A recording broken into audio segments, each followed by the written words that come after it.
Seja bem-vindo ao canal de audiobook KM. Para ter acesso a este e muitos outros audiolivros completos, considere entrar em nosso grupo do Telegram. Basta entrar em contato pelo QR Code na tela, ou pelo link no comentário fixado. O grupo é apenas R$ 12 por mês. E você pode pedir qualquer audiolivro que fazemos. Obrigada! O canal Audiobook KM agradece sua preferência. Esse audiolivro pode conter erros de pronúncia. Livro, Perdão Mortal. Capítulo 1. Bretanha, 1485.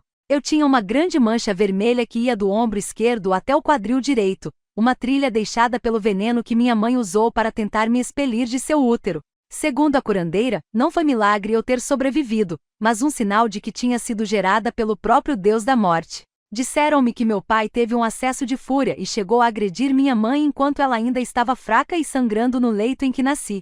Até que a curandeira disse que se minha mãe tivesse se deitado com o Deus da morte, com certeza ele não ficaria parado sem fazer nada enquanto meu pai batia nela. Arrisquei olhar para meu futuro marido Guilo, e me perguntei se meu pai tinha lhe contado sobre minha linhagem. Imaginei que não, pois quem pagaria 3 moedas de prata pelo que eu era? Além disso, Guilo parecia plácido demais para conhecer minha natureza verdadeira. Se meu pai o enganou, isso não era um bom augúrio para nossa união.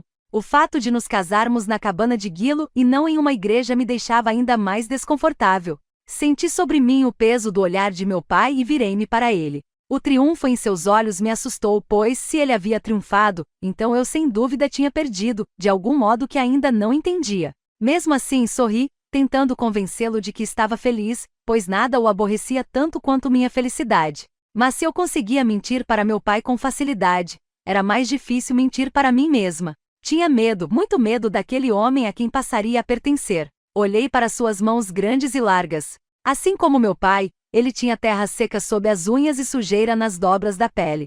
Será que as semelhanças terminavam ali? Ou ele também usaria aquelas mãos como porrete? É um novo começo, lembrei a mim mesma, e apesar de todos os meus medos, não conseguia apagar uma pequena centelha de esperança. Guilo me desejava o suficiente para pagar 3 moedas de prata. Eu acreditava que onde havia desejo, devia haver espaço para bondade. Talvez. Era a única coisa que impedia meus joelhos de baterem e minhas mãos de tremerem. Isso e o padre que foi realizar a cerimônia, pois apesar de não passar de um padre itinerante, o olhar furtivo que me lançou por cima de seu livro de orações me fez acreditar que sabia o que e quem eu era. Ele murmurou as palavras finais da cerimônia. Olhei fixamente para o rosário de cânhamo com 9 contas de couro que demonstravam que ele era um seguidor dos modos antigos. Mesmo enquanto envolvia o rosário em torno de nossas mãos e dava as bênçãos de Deus e dos 9 santos antigos sobre nossa união, eu mantive os olhos baixos, com medo de ver a presunção no olhar de meu pai ou que o rosto de meu marido pudesse revelar. Quando terminou, o padre foi embora, seus pés sujos em sandálias de couro cru batendo ruidosamente contra o chão.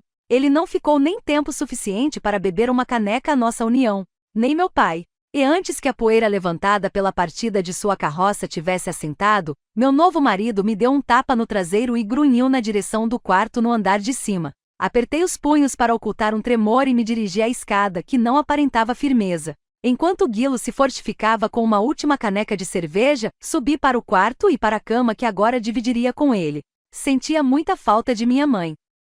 Apesar de ter medo de mim, ela sem dúvida teria me dado um conselho de mulher em minha noite de núpcias. Mas tanto ela como minha irmã tinham fugido há muito tempo, uma caindo de volta nos braços da morte, a outra caindo nos braços de um ferreiro ambulante. Eu sabia, é claro, o que acontecia entre um homem e uma mulher. Nossa cabana era pequena e meu pai barulhento. Houve muitas noites em que movimentos urgentes acompanhados de gemidos encheram nossa tenda escura. No dia seguinte, meu pai sempre parecia menos mal-humorado e minha mãe mais ainda. Tentei me convencer de que, por mais desagradável que fosse o leito nupcial, com certeza não podia ser pior que o temperamento cruel e os punhos fortes de meu pai. O quarto era um lugar fechado e embolorado, que cheirava como se os puxigos grosseiros na parede dos fundos nunca tivessem sido abertos. Havia um colchão de palha sobre uma cama de madeira e corda. Fora isso, apenas alguns ganchos para pendurar roupas e um baú simples ao pé da cama. Sentei na beira do baú e esperei. Não demorou muito. Um rangido pesado da escada me avisou que Guilo estava a caminho. Minha boca secou e meu estômago azedou. Fiquei de pé para não lhe dar a vantagem da altura. Quando ele chegou ao quarto, finalmente me obriguei a olhar para seu rosto. Seus olhos suínos se estreitaram enquanto examinavam meu corpo, indo do topo da minha cabeça a meus tornozelos, depois de volta até meus seios. A insistência de meu pai em apertar bem os laços do vestido funcionou, pois Gilo quase não conseguia olhar para mais nada. Ele gesticulou com a caneca na direção do meu corpete, espirrando cerveja para os lados, derramando-a no chão. Tire! O desejo deixava sua voz rouca. Olhei fixamente para a parede atrás dele. Meus dedos tremiam quando os levei até os laços, mas não rápido o suficiente. Nunca rápido o suficiente. Ele deu 3 passos gigantes em minha direção e me bateu forte no rosto. Agora! Gritou, enquanto minha cabeça era jogada para trás. Senti bile em minha garganta e tive medo de passar mal. Então seria daquele jeito entre nós. Por isso ele tinha se disposto a pagar 3 moedas. Finalmente desamarrei o vestido, tirei o corpete e fiquei parada na frente dele só de saia e combinação. O ar rançoso, que momentos antes era quente, agora parecia gelado contra minha pele. A saia ele latiu arfando. Abri os laços e saí de dentro da saia. Quando virei para botá-la sobre o baú, Gilo me agarrou. Ele era surpreendentemente rápido para alguém tão grande e estúpido, mas fui mais rápida, pois tinha anos de prática em fugir dos acessos de cólera de meu pai. Desviei e escapei de suas mãos, deixando-o furioso. Na verdade, não pensei para onde poderia fugir, desejava apenas adiar um pouco mais o inevitável. A caneca meio vazia acertou a parede atrás de mim com um estrondo e fez chover cerveja dentro do quarto. Ele gritou e se lançou em minha direção, mas algo dentro de mim não podia facilitar aquilo para ele. Saltei e saí de seu alcance, mas não era longe o bastante. Senti um puxão, depois ouvi o som de tecido rasgando quando ele dilacerou minha chemise fina e poída. O silêncio encheu o quarto, um silêncio de surpresa tão denso que até a respiração arfante dele parou. Senti seus olhos esquadrinharem minhas costas, absorverem as cicatrizes e marcas vermelhas deixadas pelo veneno. Olhei para trás e vi que seu rosto ficou branco como queijo fresco. Os olhos estavam arregalados. Quando nossos olhares se cruzaram, ele soube que tinha sido enganado. Ele gritou, uma nota longa e profunda de ira que continha partes iguais de fúria e medo. Então sua mão bruta acertou meu crânio e me fez cair de joelhos. A dor da esperança perdida era pior que seus punhos e botas. Quando a raiva de Gilo passou, ele se abaixou e me agarrou pelo cabelo. Vou achar um padre de verdade desta vez. Ele vai queimar ou afogar você. Talvez os dois. Ele me arrastou escada abaixo. Meus joelhos doeram ao bater em cada degrau. Ele continuou a me arrastar pela cozinha, depois me enfiou em uma pequena despensa subterrânea e a trancou. Ferida e possivelmente quebrada, deitei no chão com o rosto machucado encostado contra a terra fria. Foi impossível conter um sorriso. Consegui evitar o destino que meu pai planejara para mim. Sem dúvida era eu quem tinha vencido, não ele. O som da tranca se abrindo me despertou. Sentei rapidamente e puxei sobre mim os restos rasgados de minha combinação.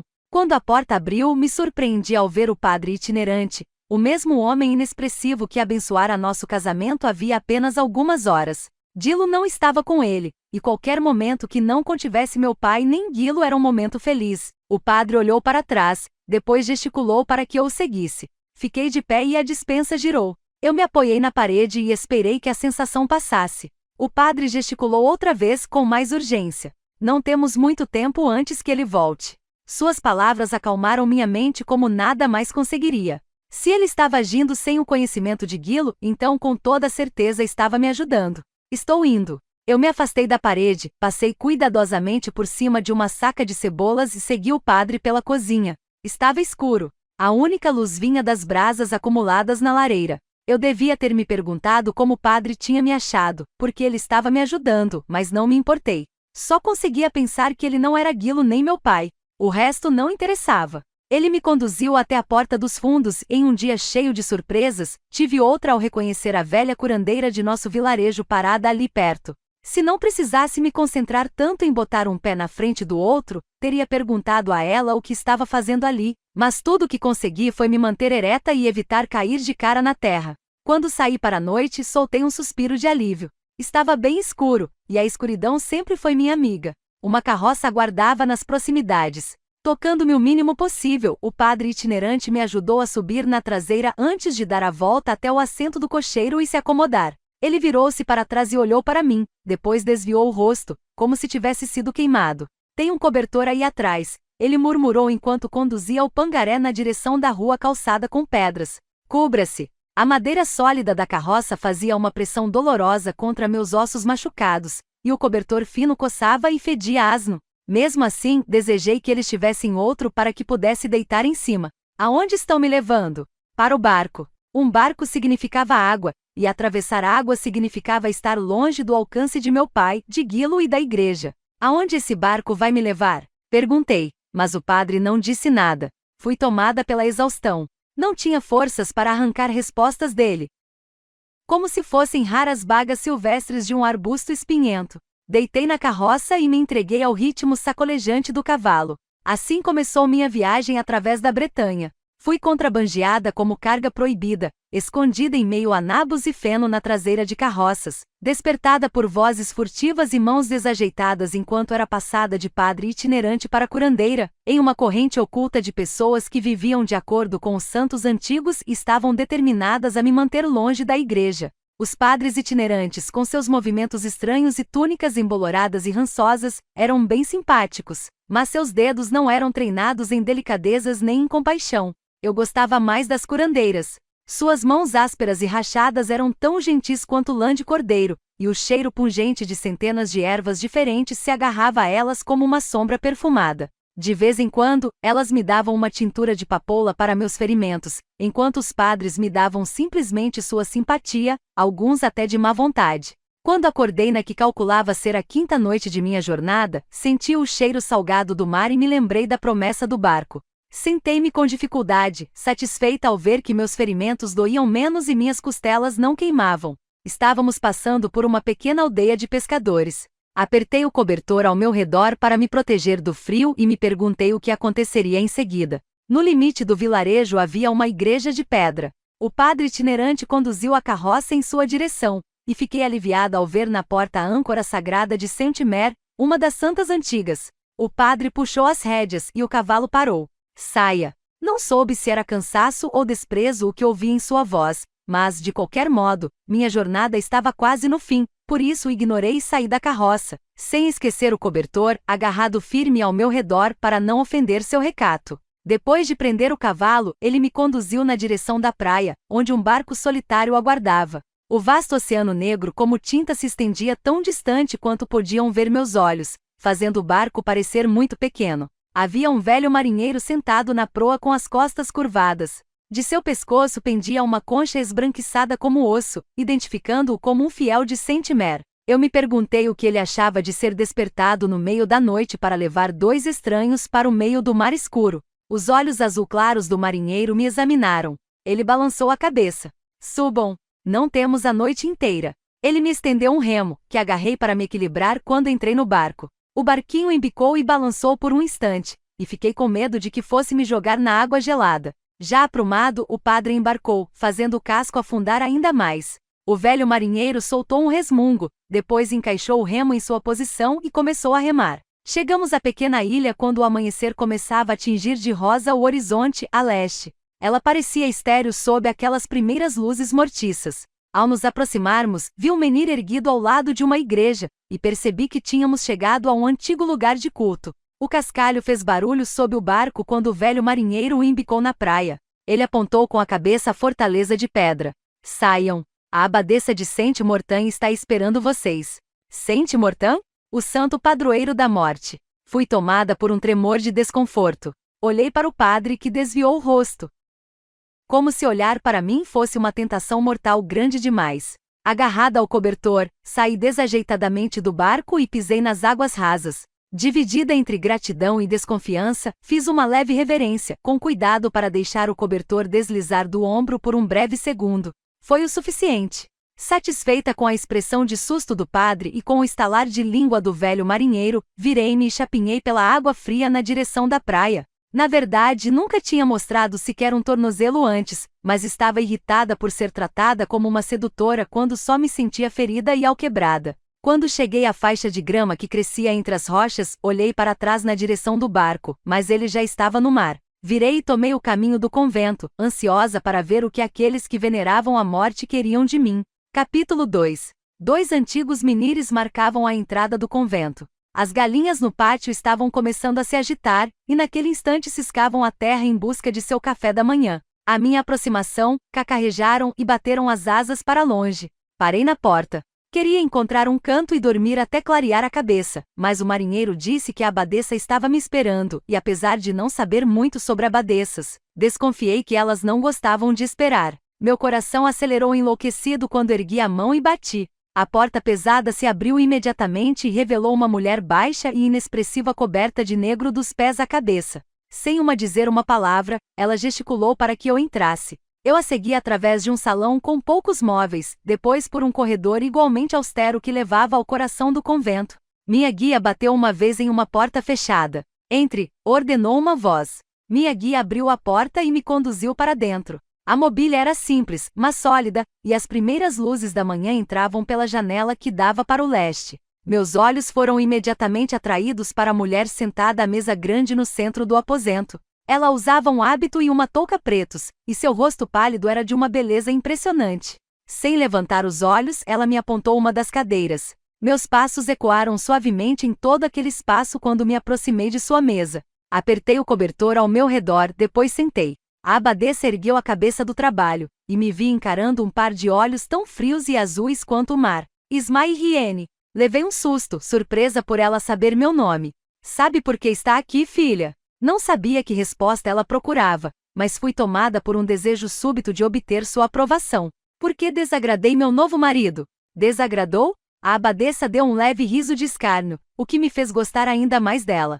Pelo que eu soube, ele praticamente molhou as ceroulas de medo de você. Senti uma vergonha familiar subir pelo rosto e baixei os olhos para o colo. A culpa não está em você, filha.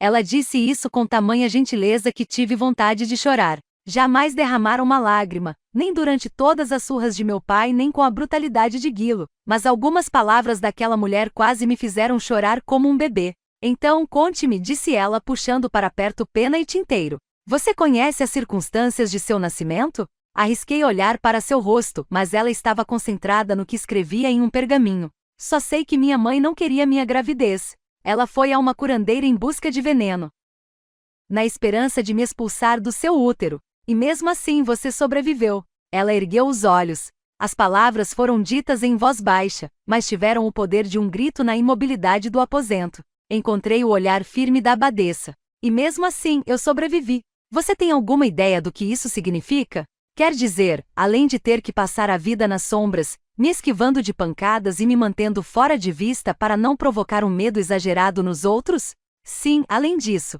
A voz dela era seca como osso. Ela se debruçou, os olhos iluminados com algum propósito. Eles não afirmaram, Ismael, que você foi concebida pela própria morte? Fiz que sim, desconfiada. Muito bem, então. Depois de muitas provações, agora você está aqui. Provações? Perguntei.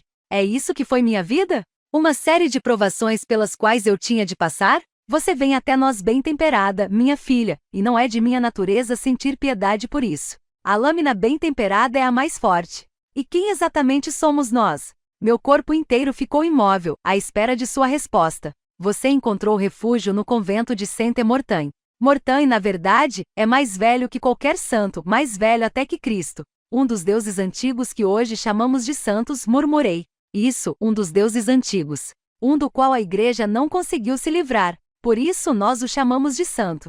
Mas se estivermos a seu serviço, ele não se importa com qual nome lhe damos. Como se serve a morte? Devo passar a vida recolhendo corpos numa carroça de cadáveres? A Madre Superiora não piscou. Nós realizamos o desejo de Mortain quando ele quer alterar a trama do tecido da vida por algum propósito. Olhei para ela confusa, sem entender o que tecelagem tinha a ver com Mortain. Ela deu um suspiro e se afastou da mesa. Talvez seja a hora de um refresco. Quis implorar a ela que me contasse mais sobre o que significava ser filha da morte, mas desconfiei de que aquela mulher não tinha muita paciência com gente ignorante. Por isso segurei a língua.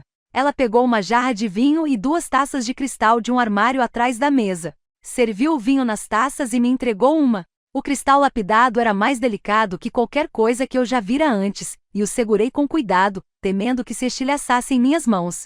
Aqui no convento, é nosso trabalho treinar aquelas geradas pelo Deus da morte. Nós as ensinamos a desempenhar seus deveres com rapidez e eficiência. Normalmente vemos que ele deu às suas filhas alguma habilidade ou arte especial. Habilidades que vão ajudar vocês a realizar sua obra. Sua obra. As palavras estavam cheias de possibilidades. Tomei um gole de vinho para me recompor. Era doce e fresco em minha língua. Posso adivinhar algumas coisas sobre você? Perguntou a Madre Superiora. Assenti, e ela prosseguiu. Você nunca sofre de malária, nem de resfriados, nem do fluxo. Toda praga deixa intocada, não é verdade? Senti meus olhos se arregalarem com seu conhecimento preciso. Como a senhora sabe disso? Ela sorriu. E sei que você pode sobreviver a surras violentas e se curar em dias.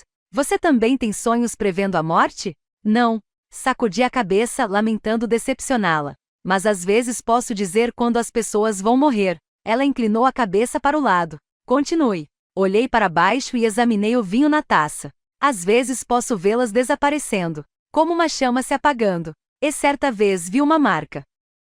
No ferreiro. Ele tinha uma leve mancha negra na testa em forma de ferradura. 3 dias depois, ele morreu. Ela se debruçou em sua cadeira, agora interessada. Como ele morreu? Levou um coice de um cavalo na cabeça enquanto trabalhava. Ah! Um sorriso satisfeito surgiu nos cantos de sua boca. Mortain lhe deu dons poderosos. Ela apanhou a pena e fez uma anotação no pergaminho à sua frente. Gotículas de transpiração começaram a surgir em minha testa, e tomei outro gole de vinho para me recompor. Era difícil revelar segredos antigos. Então, disse ela tornando a olhar para mim. Você está bem equipada para nosso serviço. Que é? Nós matamos pessoas. As palavras da Madre Superiora caíram como rochas no silêncio do aposento, tão chocantes que meu corpo ficou dormente. Ouvi o estilhaçar do cristal quando minha taça atingiu o chão. A abadesa ignorou o cristal. Claro, muitos morrem sem nossa ajuda. Entretanto, há aqueles que merecem morrer, mas ainda não encontraram os meios de fazê-lo. Por ordens de Mortain, nós os ajudamos em sua jornada. Eles precisam mesmo de nossa ajuda? Uma expressão de raiva surgiu no rosto da abadesa pela primeira vez. Reconheci a vontade de ferro que antes havia sentido apenas vagamente. Quem é você para dizer do que o Deus da morte precisa ou não precisa? Mortain é um Deus antigo e não tem nenhum desejo de ser esquecido e desaparecer deste mundo. Por esse motivo ele interfere nos assuntos dos homens. Ela me encarou por mais um segundo, então a tensão a deixou, como uma onda voltando para o mar. O que você sabe sobre os deuses antigos? Perguntou. Só que eles eram os 9 deuses da Bretanha, mas agora os chamamos de santos. E que devemos fazer uma oferenda ou oração para eles de vez em quando se não quisermos ofendê-los ou ser vítimas de sua ira. Você está perto, disse a abadesa, recostando-se na cadeira. Mas isso não é tudo. Os deuses antigos não são homens nem deuses, mas algo no meio. Eles eram os primeiros habitantes de nossa terra, enviados para fazer a vontade de Deus neste mundo novo que ele havia criado. No início, a relação entre os deuses e os homens era diferente. Os deuses nos tratavam de forma parecida com a que tratamos o gado ou carneiros. Mas logo aprendemos a honrá-los com orações e oferendas que nos levou à harmonia. Até a Igreja, em seus primórdios, não se opunha a que honrássemos os deuses antigos, apesar de termos aprendido, então, a chamá-los de santos. Mas ultimamente isso tem mudado. Assim como a França engoliu a maioria dos reinos e ducados menores para obter para si todo o poder deles, este último Papa deseja extinguir qualquer resquício das tradições antigas, querendo todas as orações e oferendas para sua própria Igreja. Por isso, cada vez mais pessoas estão abandonando as práticas e tradições antigas em honra aos deuses da Bretanha. Mas nem todas. Algumas ainda levantam a voz em oração e fazem suas oferendas. Não fossem a devoção e as súplicas, os deuses antigos desapareceriam deste mundo. Sem dúvida você entende por que Mortain não gostaria disso. Ele se alimenta de nossa crença e devoção, assim como nós nos alimentamos de pão e carne e passaríamos fome sem eles.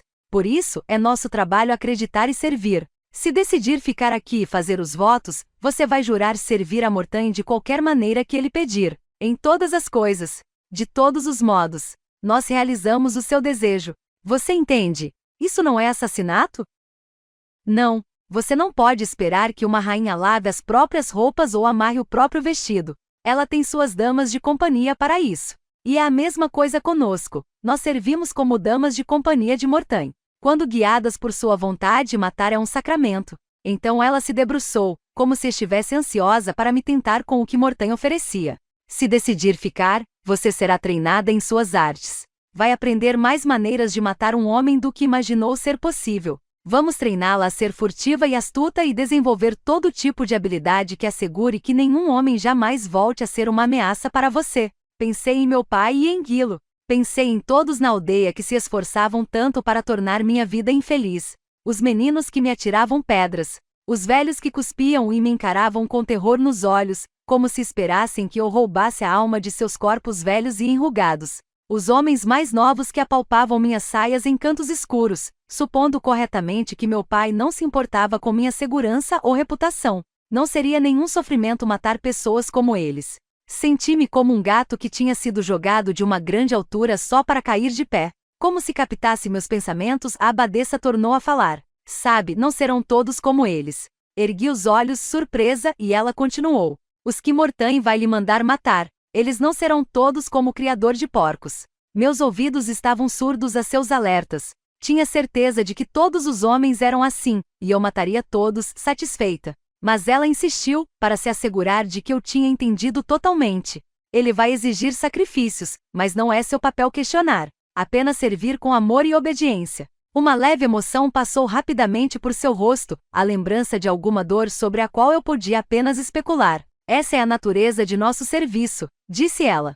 Fé inquestionável. Você é capaz disso? E se eu disser que não? Aí você será levada para longe daqui e será entregue a um homem bom e gentil que precise de uma esposa. Avaliei a opção, que não era nenhuma opção. Ser removida do mundo dos homens e treinada para matá-los, ou ser entregue a um deles como uma ovelha. Se a senhora acha que estou apta a servir, Madre Superiora, farei isso de boa vontade. Ela sorriu e se recostou em sua cadeira. Ah, você está apta a servir. Já passou pelo primeiro teste. Alguma coisa em seu sorriso fez que eu me sentisse desconfortável. Passei? A abadesa inclinou a cabeça na direção da taça estilhaçada no chão. Seu vinho continha veneno. Um gole teria matado um homem 2 vezes maior que você. Você experimentou um leve desconforto, mais nada. Fiquei em silêncio, chocada com a facilidade com que ela confessou ter me envenenado, e me lembrei da sensação quente e atordoante que sentirá antes. Agora venha. A abadesa levantou, foi até a porta e a abriu. Anita vai prepará-la. Bem-vinda ao convento. Capítulo 3. Quando saí da sala da Madre Superiora, havia uma garota um pouco mais nova que eu à espera. Assim como a abadesa, ela era extremamente bonita, com olhos da cor do mar revolto e mechas de cabelo claro escapando da touca. Senti-me desmazelada e esfarrapada, como se minha presença fosse um sacrilégio em um convento cheio de beleza. Mas a garota sorriu para mim e entrelaçou meu braço no dela, como se fôssemos amigas desde o berço. Sou Anita, disse ela. Vou levar você até a enfermaria. Por mais que quisesse ir com ela, por mais que quisesse abraçar aquela vida disposta à minha frente, hesitei. Havia algo que precisava entender primeiro. Espere. Anita inclinou a cabeça para o lado. O que foi? Se eu não tivesse passado no teste, ela teria me deixado morrer envenenada. Um tremor atravessou meus ombros quando percebi como estive perto de encontrar a morte, cara a cara. O rosto de Anita relaxou ao compreender. Claro que não. A abadesa teria pegado uma pedra de bizuar para neutralizar o veneno ou pedido uma tintura de amaranto para revivê-la. Agora venha. Ela puxou meu braço com delicadeza, e parecia tão confiante e calma que afastou o que me restava de dúvida. Nossos passos ecoavam suavemente nas paredes de pedra enquanto Anita me conduzia por um corredor. Portas se enfileiravam dos 2 lados, e me perguntei que segredos aqueles aposentos guardavam, e quando eu teria permissão de descobri-los. Anita parou quando chegamos a um cômodo comprido com paredes brancas e limpas e uma fileira de camas. Ar fresco entrava pela janela, e ouvi o barulho de ondas quebrando sobre a orla rochosa abaixo. Uma freira com hábito azul muito escuro trabalhava em uma mesa com almofariz. Quando chegamos, ela interrompeu cuidadosamente o que estava fazendo e se virou para nos cumprimentar. Ela era de meia-idade, e sua touca negra não valorizava sua pele azeitonada. Combinava, entretanto, com o leve buço sobre o lábio superior. Fiquei aliviada por ela não ser bonita como as outras. Pelo menos, eu não seria a mais feia ali. A Madre Superiora mandou outra paciente? O tom ávido na voz da freira não me pareceu apropriado. Sim, irmã Serafina, disse Anita. Ela levou uma surra feia, tem muitos machucados. Talvez costelas quebradas e danos nos órgãos internos. Olhei para Anita com respeito renovado. Como ela descobriu tudo aquilo? Será que tinha ouvido atrás da porta? Ao olhar para seu rosto jovem e delicado, achei difícil imaginá-la fazendo algo tão traiçoeiro. A freira limpou a mão em uma toalha de linho e foi até uma cômoda simples pegar um frasco de vidro. Não era tão elegante quanto a taça de cristal, mas era igualmente frágil. Mesmo assim, ela o colocou em minhas mãos e me conduziu até um biombo de madeira no canto do aposento. Urine aí dentro, por favor. Encarei o frasco de modo estúpido. A freira olhou para Anitta. Você acha que a audição dela foi afetada? Não, irmã. O rosto de Anitta era grave, a imagem do respeito obediente, mas tive certeza de ouvir uma leve centelha de humor em sua voz. A irmã Serafina virou-se de novo para mim. Mije, disse ela, um pouco mais alto para o caso de Anitta estar enganada sobre minha audição. Preciso que você mije nesse frasco para eu ver se você tem algum ferimento interno. Fiquei mortificada com esse pedido, mas Anitta me deu um cutucão de incentivo. Corri até a privacidade do biombo e encontrei um penico. Levantei as saias, me posicionei e rezei para acertar o frasco. A freira tornou a falar. A voz dela era baixa, mas minha audição se tornou aguçada após anos prestando atenção aos humores de meu pai. A Madre Superiora atestou?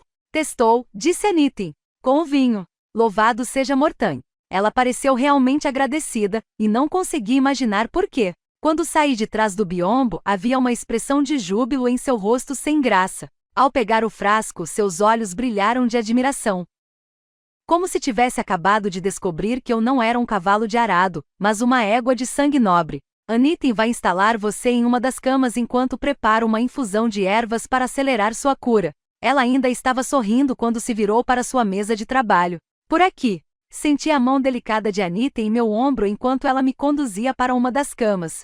Estava coberta com lençóis brancos e limpos, e fiquei com medo de maculá-la. Tire as roupas, ordenou Anitta. Vou pegar uma combinação limpa para você. Lembrei-me da ordem de obediência da Madre Superiora, mas percebi que não conseguiria fazer o que ela pedia. Da mesma maneira que a poeira do meu vestido esfarrapado macularia os lençóis, tinha certeza de que a visão de minha horrível cicatriz macularia a imagem que Anitta tinha de mim. Eu a conhecia havia poucos minutos, mas já estava com medo de perder sua afeição. Ela voltou para meu lado com uma combinação que tinha o cheiro limpo e pronunciado de lavanda. Quando me viu ainda vestida, sua expressão suavizou. Precisa de ajuda? Não. Envolvi os braços em torno de mim mesma. É só que, eu tenho cicatrizes feias e não quero ofender. Bobagem, disse ela, e deu um tapinha em meu braço. Aqui no convento de Saint-Mortain, todas temos cicatrizes. Quando se virou para me dar um momento de privacidade, não consegui não me perguntar como seriam as cicatrizes dela. Tirei minha combinação velha e rasgada, certa de ainda poder sentir o fedor de porcos nas partes que tinham sido tocadas por Guilo. A maldição da matrona, não foi? Estremeci com a voz de Serafina. Desesperada para me cobrir, puxei a combinação nova por cima da cabeça tão depressa que fiquei tonta. Esperei que a sensação passasse antes de me virar para a freira. Perdão? Ela apontou para minhas costas. O que sua mãe usou, filha? Quando você estava no útero dela. Não sei o nome do veneno da curandeira. Eu sei. Seus olhos estavam cheios de compaixão. Só a maldição da matrona deixaria uma cicatriz dessas. Agora vá para a cama. Anitta se aproximou quando subi na cama, então se debruçou sobre mim e ajeitou as minhas cobertas. Quando terminou, a irmã Serafina me deu uma tigela pequena com um líquido fedorento, jurando que faria eu me sentir melhor. Bebi a infusão, que tinha gosto de frutas silvestres podres e feno velho, e devolvi o recipiente. A sensação de ter alguém cuidando de mim era nova, e não sabia dizer se gostava dela ou não. Anitta se instalou no banco ao lado da minha cama, depois olhou para trás para se assegurar de que a freira tinha voltado para sua mesa de trabalho. Pode não dar para perceber, disse ela em voz baixa, mas a irmã Serafina está muito feliz com sua chegada. Além dela, ninguém mais aqui é imune aos efeitos do veneno, e ela mal consegue manter o fornecimento para o convento. É muito provável que uma de suas primeiras tarefas quando estiver curada seja ajudá-la em sua oficina. Com venenos? Perguntei, sem saber ao certo se havia entendido direito. Anitta assentiu, e olhei outra vez para a freira, que estava novamente ocupada. Minha cabeça ainda estava cheia de perguntas, mas quando virei para fazer uma delas, percebi que a cama ao lado da janela mais distante estava ocupada. No início fiquei satisfeita em saber que não era a única a quem eles deviam dar atenção. Depois vi que os pulsos da garota estavam amarrados à cama. Meu peito foi tomado pelo pânico forte. Quente. Deve ter ficado claro em meu rosto, porque Anitta se virou e seguiu meu olhar. É só para que ela não se machuque, apressou-se em explicar. Ela foi trazida para cá há 3 noites, gritando e se debatendo. Foram necessárias 4 freiras para segurá-la. Meus olhos foram novamente atraídos para a garota. Ela é louca? Talvez. Com certeza os que a trouxeram para cá achavam que sim. Ela passou pelo mesmo teste que eu? Ela ainda não está bem o suficiente para ser testada, mas vai ser assim que melhorar. Quando tornei a olhar para a garota, vi que seus olhos estavam abertos e que ela nos encarava. Lentamente ela sorriu. Foi ainda mais perturbador que seus punhos amarrados. Capítulo 4. Acordei algum tempo depois com uma mão acariciando meu cabelo. O toque era delicado e reconfortante, e fiquei maravilhada com a sensação de um toque que não machucava. Com certeza a infusão tinha funcionado. Pobre criança, lamentou uma voz baixa e rouca. Como estava semi-adormecida, levei um instante para perceber que a voz não era de Anitem, nem mesmo da irmã Serafina. Então fiquei totalmente desperta. A cama distante estava vazia, com as amarras dos pulsos pendendo soltas até o chão. Pobre criança, a garota ajoelhada ao meu lado tornou a murmurar, e meu peito se encheu de medo. Quem é você? Sussurrei. Ela se debruçou mais perto. Sua irmã, respondeu em outro sussurro. Suas palavras eliminaram os últimos vestígios de sono. Seu cabelo negro como a noite era um emaranhado selvagem que caía sobre seus ombros e costas. A luz suave do luar revelou um hematoma no alto de sua bochecha e um corte em seu lábio. Eu me perguntei se ela tinha recebido aquilo das freiras ou se já estava assim quando chegou. Você quer dizer que também foi gerada por Sente Mortain? Ela deu uma risada baixa, um som aterrorizante que fez minha pele ficar toda arrepiada. Não, quero dizer que fomos geradas pelo próprio diabo. É o que diz o Senhor meu Pai. Era exatamente o que os moradores do vilarejo haviam dito de mim por toda a minha vida, mas achei que as palavras não soavam mais verdadeiras. A revelação da Madre Superior havia alterado profundamente algo em meu interior, despertando uma esperança que permanecerá adormecida e oculta por todos aqueles anos. De repente tive muita vontade de convencer a garota de que ela estava errada, assim como a Madre Superiora tinha me convencido. Eu me sentei, em vez de ficar deitada. As mãos dela caíram de meu cabelo. O Senhor seu pai está errado. Meu sussurro foi tão violento que arranhou minha garganta. Nós fomos geradas por Mortain, escolhidas por ele para fazer sua vontade. Seu pai, a igreja, todos eles mentiram. Enquanto olhava para seu rosto abatido e amedrontado, fiquei desesperada para convencê-la para fazer aquela pequena chama de promessa em meu peito se acender no dela. Uma centelha de interesse reluziu em seus olhos, então foi rapidamente interrompida. Ela apontou a cabeça na direção da porta. Estão fazendo as rondas. Até logo. Ela pulou de pé, depois sobre a cama ao meu lado, e foi saltando pela fileira de leitos. Pare! Exclamou a irmã Serafina da porta. O tom de comando congelou o sangue em minhas veias, mas a garota nem sequer hesitou. Ela saltava com a graça de uma jovem gazela, dirigindo-se para a janela aberta, quase com um brilho alegre no olhar. 2 outras freiras surgiram atrás da irmã Serafina, concentradas na garota que fugia. Pare! Cibela! Exclamou a mais alta delas. Sua voz era baixa e musical, reconfortante como eu imaginava que deveria ser uma carícia de mãe. A garota misteriosa hesitou como se aquela voz tivesse algum poder sobre ela. Com esforço, ela saltou para a cama seguinte, mas seus movimentos estavam mais lentos e desajeitados. Se você ficar, prosseguiu a voz agradável, vamos descobrir um meio de lhe devolver sua vida. A garota virou com os olhos queimando de raiva. Mentira! Ela saltou as 3 últimas camas e chegou à janela. Sem saber por que eu estava com medo dela. Tinha certeza de que se saísse por aquela janela, sua loucura iria consumi-la como uma chama, sem deixar nada além de cinzas amargas. Espere! Juntei minha voz às outras. Ela parou e as freiras ficaram imóveis. Todas prendiam a respiração. Você não quer aprender as artes de Mortain?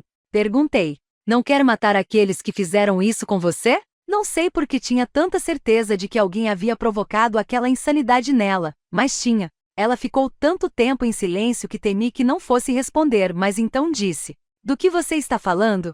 Ela ainda não conversou com a abadesa, disse a freira com voz musical. Estava muito descontrolada quando chegou aqui. Posso contar a ela? Se isso segurá-la aqui? As freiras se entreolharam numa conversa sem palavras para avaliar as opções.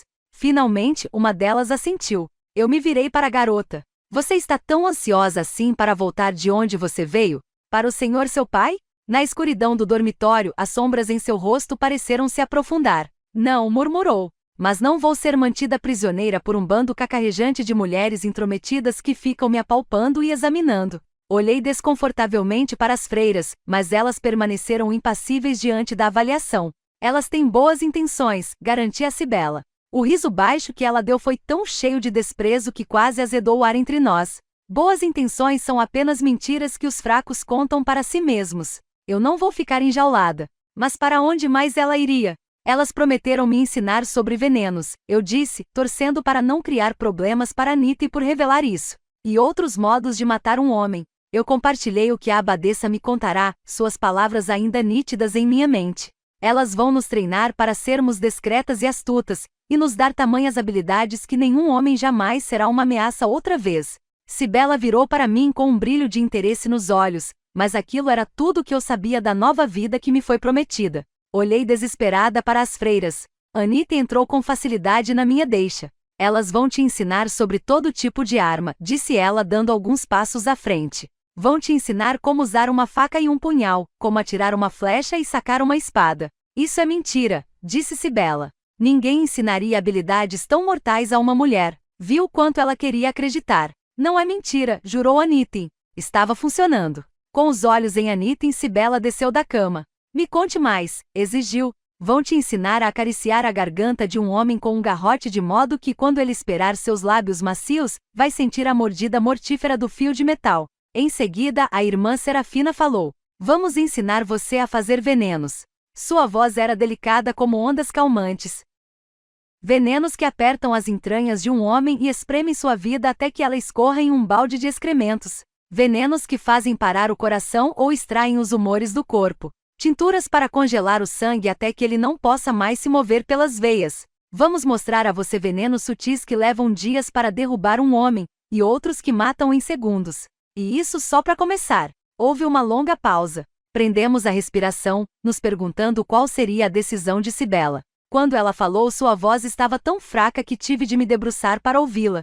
Existe algum veneno que faz o membro de um homem murchar e cair? Perguntou. Quando a irmã Serafina respondeu, sua voz estava cheia de uma determinação terrível que me fez amá-la. Nós vamos criar você e eu. Agora venha. Volte para a cama e mais tarde falaremos sobre tudo isso, e mais. Cibela nos examinou por um longo momento, depois deu de ombros, como se ficar ali não fizesse nenhuma diferença para ela. Mas não nos deixamos enganar. Ela caminhou até parar ao lado do meu leito. Chegue para lá, ordenou. Surpresa, olhei para a irmã Serafina, que indicou para eu fazer o que quisesse. Olhei de volta para Cibela. Nosso controle sobre ela era muito frágil, eu não podia dizer não. Além disso, a cama do convento era melhor que qualquer colchão de palha em que eu já havia dormido, e era quase larga o suficiente para duas. Abri espaço para Cibela, e ela rastejou por baixo das cobertas para deitar ao meu lado. Quando estávamos lado a lado na cama estreita, as freiras tentaram nos fazer dormir com vozes delicadas, cantando sua canção de morte e escuridão. Quando acordei, a luz dourada e pálida do sol penetrava no quarto. Sentei, surpresa por me ver sozinha. Não apenas Cibela tinha desaparecido, mas não havia nenhuma freira em atividade à mesa de trabalho nem mexendo nas camas. Enquanto eu me perguntava o que fazer, Anita surgiu, alegre e adorável como a própria manhã. Ela sorriu ao ver que eu estava acordada e pôs a bandeja que trazia sobre a mesa de trabalho. Como está se sentindo? Perguntou. Flexionei os braços e os dedos dos pés e levantei os ombros contra o linho macio da combinação. Bem, respondi surpresa por ser verdade. A tesana curativa da irmã Serafina era mesmo milagrosa. Gostaria de tomar o desjejum? Percebi que estava faminta. Sim, disse, e ela trouxe a bandeja para mim. Entregou-me uma caneca de cerveja e um pão recém-saído dos fornos do convento. Havia até um pote de queijo de cabra. Passei o queijo no pão e dei minha primeira mordida. Era a refeição mais gostosa que eu já havia comido. Minha fome, que ficou adormecida durante toda a viagem através do reino, despertou naquele instante, e devorei o desjejum em questão de segundos. Anita me olhava preocupada. Você quer mais? Quase disse sim, pois tinha aprendido a nunca recusar comida, então percebi que já estava cheia. Não, disse satisfeita quando me lembrei de acrescentar, obrigada. Anita sorriu e se sentou em um banco ao lado da minha cama. Enquanto ela alisava o hábito em seus joelhos, tive vontade de perguntar sobre Cibela, mas fiquei com medo. Medo do que podia ter acontecido com ela durante a noite. Senti uma pontada de culpa por meu próprio sono tranquilo. Quando estiver disposta, disse Anitta, vai encontrar a irmã Serafina em sua oficina de venenos. Venenos. A palavra me fez afastar as cobertas e pôr os pés no chão. Estou pronta. Anitta franziu o senho de preocupação. Tem certeza? Você só está aqui há pouco tempo. Mas tive 5 dias para me recuperar dos ferimentos durante a viagem, e a tisana e o desjejum ajudaram bastante. Estava com tanta fome daquele trabalho que me haviam prometido quanto de pão. Adoraria começar agora, se for permitido. É claro, descansar ou trabalhar, a escolha é sua.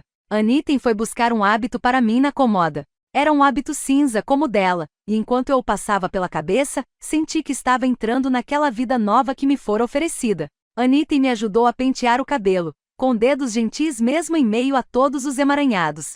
Quando fiquei apresentável, ela me levou para fora do dormitório por um labirinto confuso de corredores. Então abriu uma porta grossa e saímos. Pisquei contra o sol forte e depois corri para segui-la. Ela me conduziu na direção do vento que soprava, até uma pequena cabana de pedra. Não posso entrar, explicou, pois não tenho seu domingo. Mas você pode. A boa irmã está esperando você. Está? Os olhos de Anitta cintilaram. Ela desconfiava que você fosse querer começar imediatamente. Então Anitta se despediu de mim e pegou o caminho de volta para o convento. Sozinha, eu bati a porta. Quem é? Perguntou uma voz. É Ismay, disse eu, perguntando-me se precisava dar mais explicações, pois não tinha certeza se ela sabia meu nome. Entre, disse a voz com alegria. Abri a porta e entrei. As moças em minha aldeia falavam sobre se apaixonar por um homem à primeira vista. Isso sempre pareceu pura tolice para mim, até que entrei na oficina da irmã Serafina. Era diferente de tudo que eu já tinha visto, cheia de objetos e cheiros estranhos, e me apaixonei perdidamente. O teto era alto, e o local tinha muitas janelas. Havia 2 pequenos fornos de barro no chão. Diante da lareira pendia uma série de chaleiras de tamanhos variados, desde uma grande o suficiente para cozinhar um bode inteiro até uma tão pequena que podia pertencer ao povo mágico das histórias contadas ao pé da lareira. Uma grande prensa de madeira ocupava todo um canto do aposento. Havia recipientes e globos de vidro frágeis ao lado de potes de barro e frascos de prata. Mas a coisa mais impressionante na cabana ficava sozinha sobre uma das mesas de trabalho, uma massa emaranhada de recipientes de vidro e tubos de cobre. 2 chamas queimavam embaixo daquilo, e a coisa toda sibilava, borbulhava e fumegava como uma víbora grande e mortal se preparando para atacar. Meu alambique, disse a irmã Serafina com orgulho. Eu o uso para ferver e reduzir substâncias à sua essência, removendo toda a matéria supérflua até que não reste nada além do veneno. Ela gesticulou para que eu me aproximasse da bancada, e fui avidamente me abaixando sob um emaranhado de raízes que tinham sido penduradas para secar nos caibros do teto. Uma combinação estranha e pungente de cheiros alcançou meu nariz, notas aromáticas e terrosas combinadas com uma doçura excessiva e enjoativa, com um forte odor acre subjacente. Havia uma tigela cheia de sementes negras e enrugadas, e uma pilha de outras vermelhas e reluzentes sobre a mesa. Vagens grandes e redondas do tamanho de contas de um rosário estavam espalhadas ao lado de bulbos ressecados que pareciam um órgão masculino. Aquilo me fez lembrar da pergunta de Cibela na noite anterior. A irmã Serafina me examinou com atenção. Como está se sentindo? Ia dizer que mal sentia mais meus ferimentos, quando percebi que ela queria saber como eu estava me sentindo em meio a todos aqueles venenos. Bem, disse. Para minha surpresa, eu estava sorrindo. Então vamos começar. Ela empurrou para minha frente uma tigela com vagens verdes e redondas. Eram bolotas disformes cobertas com espinhos macios e flexíveis. Ela pegou uma pequena faca pontuda. Corte-as para abri-las e extrair as sementes assim. Com um movimento rápido da lâmina, ela abriu uma das vagens, e 3 sementes peludas foram cuspidas. Ela apanhou uma e a ergueu para me mostrar. Uma dessas pode deixar um homem tão doente a ponto de ele ter vontade de morrer. 3 matam. Em seguida, ela me entregou a faca, pôs a semente de volta na mesa e retornou para sua destilaria. O cabo da faca era liso e bem equilibrado, uma coisa linda, mas a vagem das sementes era dura e fibrosa, e minha mão não tinha a mesma habilidade que a da freira. Levou muito tempo até a ponta da minha faca perfurar a casca e rompê-la. Ergui os olhos e vi a irmã Serafina me observando. Não consegui evitar um sorriso de vitória. Ela me respondeu com um sorriso largo, então voltou ao seu trabalho, e eu, ao meu. Naquela noite fui jantar no refeitório com as outras. Era um grande salão de pedra com portas em arco e mesas de madeira compridas. Vi que havia menos de 1 dúzia de garotas no total. Com 13 e 14 anos, Anitta e eu parecíamos ser as mais velhas. A mais nova não aparentava ter mais de 5, apesar de Anitta me assegurar de que elas não aprenderiam nada sobre as artes da morte até ficarem mais velhas. Todas as garotas tinham uma boa dose de beleza. Talvez Mortain gerasse apenas filhas atraentes. Há ainda mais de nós, contou-me Anitta. Temos mais meia dúzia de iniciadas, mas elas estão todas viajando, realizando os desígnios de Mortain. 8 freiras entraram em fila e seguiram para uma mesa grande em cima de uma plataforma. Enquanto comíamos nosso jantar, Anitta me falou das freiras que eu ainda não tinha conhecido. Havia a mestra dos cavalos e a mestra das armas e a mestra das artes marciais, assim como uma freira idosa cujo único dever era cuidar dos corvos no viveiro. Outra freira era encarregada de ensinar história e política. A última, uma mulher que devia ter sido bonita quando jovem, mas agora me lembrava uma pavoa, nos instruía em modos corteses e dança. E acrescentou Anitta com olhos brilhantes e o rosto corado. Artes femininas. Virei e a encarei, surpresa. Artes femininas? Por que precisamos de instruções sobre isso? Torci para que o pequeno tremor de pânico que senti não transparecesse em minha voz. Ela deu de ombros. Para conseguirmos nos aproximar de nossas vítimas. De que outro modo podemos saber se eles têm uma marca? Além disso, todos os nossos talentos e habilidades devem ser bem cultivados para podermos servir Mortain por completo. Parecia uma lição que ela tinha sido obrigada a decorar. Então essas são todas? Perguntei. E há a irmã Vereda, que não é só velha, mas também cega. Ela nunca come no refeitório, fica sempre em seus aposentos. É nossa profetisa e só fala conosco quando tem uma visão. Senti alguém me observando. Virei a cabeça e vi os olhos azuis e frios da Madre Superiora sobre mim. Quando nossos olhares se cruzaram, ela ergueu a taça em um gesto íntimo de boas-vindas. Fui tomada pela imensidão daquilo tudo e fiquei zonza com minha inesperada boa sorte. Aquela era minha nova vida, meu novo lar. Rezei por isso desde que tinha idade suficiente para formar palavras. Fui tomada por uma profunda gratidão. Vou aproveitar ao máximo essa chance que recebi, jurei, e ergui minha taça em resposta. Capítulo 5. Uma semana se passou até eu tornar a ver Cibela. Nem Anitta foi capaz de descobrir o que tinham feito para acalmá-la. Ela apareceu entre nós pela primeira vez na hora do jantar. O refeitório mergulhou em silêncio quando a irmã Vidona, uma freira com voz melodiosa e talento para domar os cavalos do convento, apareceu à porta com Cibela a seu lado. Quando a freira deixou para se juntar às outras irmãs na mesa principal, Cibela ficou um longo momento parada olhando para a nossa mesa com orgulho e desprezo. As meninas mais novas estavam impressionadas demais para fazer qualquer coisa além de encará-la, mas Anitta chegou para o lado no banco e abriu espaço para ela. Cibela ignorou e em vez disso sentou ao meu lado. Fiquei estranhamente desconfortável com isso. Anitta tinha sido muito boa para mim, e odiei vê-la rejeitada desse jeito. No entanto, havia alguma coisa naquela nova garota. Senti uma alegria sombria por ela ter escolhido sentar ao meu lado. Baixei os olhos para o meu prato, de modo que Anitta não visse meu prazer secreto. Cibela estava mais magra que da última vez que eu a vira, mas seus olhos estavam menos selvagens, e as sombras em seu rosto tinham quase sumido. Sua arrogância, porém, permanecia intocada. Ela sentou no banco com as costas eretas, e não olhou nem para a esquerda nem para a direita. Provando ser uma santa, Anitta estendeu mais uma vez a mão da amizade, perguntando: "Posso lhe servir um pouco de ensopado?" Cibela olhou com desdém para a comida diante de nós. "Não como lavagem de porcos." Suas palavras foram tão chocantes como um tapa na cara de Anitta. O rosto dela ficou rosa. "Garanto a você que nós também não. Sente aí e passe fome, não me importo." Foi a primeira vez que vi Anitta ser provocada até perder a calma. Cibela fez exatamente isto. Ficou sentada encarando a parede enquanto o resto de nós comia o jantar. Aquilo teve um severo efeito redutor no apetite de todos, exceto no meu. Após comer apenas nabos por anos, nabos velhos e podres ainda por cima, eu sempre estava com fome. Após alguns minutos daquilo, a irmã Vidona levantou da mesa principal, foi até o caldeirão de ensopado pendurado na lareira e serviu uma porção. Ela a levou até nossa mesa e a pôs diante de Cibela. "Coma", ordenou. Cibela ergueu os olhos, e a força de seus olhares se confrontando era quase audível. Como Cibela não fez nenhum movimento na direção da tigela, a irmã se debruçou e falou com delicadeza no ouvido da garota. "Como eu vou enfiar isso garganta abaixo?" Suas palavras me chocaram, pois não conseguia imaginar aquelas freiras gentis fazendo uma coisa tão brutal, mas a ameaça funcionou. Cibela, olhando com expressão teimosa para a freira, começou a enfiar colheradas de ensopado na boca. Satisfeita, a freira voltou para a plataforma. E assim começou o nosso treinamento no convento, e tudo que as freiras tinham prometido a Cibela e a mim veio a se realizar naquela primeira noite. Estudamos o corpo humano tão minuciosamente quanto os médicos faziam nas grandes universidades, examinando desenhos de anatomia que nos faziam corar. Mas apesar da vergonha, aprendemos onde se ocultavam as partes mais fracas do corpo. Aprendemos como a pele se ligava ao músculo, e o músculo aos tendões, e os tendões aos ossos, e também as melhores maneiras de cortar essas conexões. Nós nos tornamos bem versadas em todas as maneiras de luta, com as mãos e os pés, com os cotovelos até com os dentes.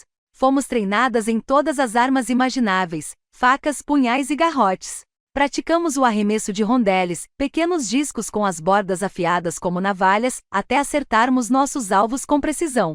Atirávamos com arcos curtos e arcos longos, se conseguíssemos puxá-los. Se não, éramos obrigadas a fortalecer os braços até sermos capazes. Bestas também eram parte de nosso treinamento, pois eram extremamente precisas para atacar de alguma distância. Onde eu realmente me destaquei foi na oficina de poções com a irmã Serafina. Aprendi sobre molhos, cozimentos, prensagens e destilações, a natureza das substâncias mortais e a melhor maneira de extrair delas seu veneno e combiná-lo para obter o efeito desejado. Mas, claro, nem todas as lições eram tão interessantes. Havia períodos longos e entediantes estudando história e política e decorando as famílias nobres da Bretanha. Também estudamos as casas reais francesas, pois, segundo as freiras, a França era a maior ameaça à independência de nosso país, especialmente desde que nosso duque havia se juntado com outros grandes senhores em uma tentativa de depor a regente francesa. A tentativa não ficou impune, e as hostilidades tornaram a eclodir entre nossos países. As noviças também deviam aprender a se vestir com roupas elegantes e a circular sem tropeçar. Praticamos sorrisos misteriosos e nos tornamos mestras do olhar sedutor, observando discretamente com olhos cheios de promessas. Essas lições em especial faziam eu me sentir tão ridícula que costumava ter acessos de riso e ser expulsa da sala envergonhada. Apenas eu tinha lições extras entre as garotas mais velhas. Como eu era novata no convento e não vinha de berço nobre, não sabia ler nem escrever, habilidades que as freiras me asseguraram ser necessárias para servir Mortãe. Pois de que outra forma eu lere as receitas da irmã Serafina, ou as instruções me dizendo quem matar? Sozinha, eu passava muitas horas frustrantes no scriptorium praticando escrita repetidas vezes. As freiras eram instrutoras rigorosas, mas também bondosas, e raramente erguiam a voz ou nos faziam passar vergonha. Talvez soubessem que nos tratar bem nos fazia querer agradá-las ainda mais, ou talvez desconfiassem de que já tínhamos passado muita vergonha na vida.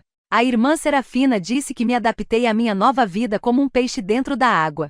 Com o passar da estação, meus pesadelos ficaram mais raros, e me vi pensando cada vez menos no domínio dos homens além dos muros do convento. Na verdade, era como se o mundo inteiro tivesse deixado de existir. Capítulo 6. 3 anos depois. Novembro é conhecido como o mês do sangue, a época do ano em que os animais são abatidos para o inverno. Foi muito apropriado, pensei, que minha primeira missão surgisse naquele momento. Sem querer anunciar minha presença ao cavalariço, conduzi meu cavalo até um grupo de árvores logo além da taberna, então desmontei. Cobri-me bem com a capa contra o vento frio que vinha do mar, e dei para Noturne uma cenoura afanada das cozinhas do convento. Eu já volto, murmurei ao ouvido dele. Afastei-me do cavalo e tomei o caminho para a taberna através de árvores e sombras. Senti a antecipação borbulhar em meu corpo. Tão forte que precisei me controlar para não correr até a porta e abri-la de repente. Cibela tinha sido enviada em sua primeira missão quase um ano atrás, e eu estava desesperada, sem saber se jamais receberia uma também. Pelo menos, estava em melhor situação que Aniten, que ainda esperava. Eu tinha certeza de que ela receberia uma missão antes de mim. Deixei a inquietação de lado e me concentrei na tarefa à minha frente.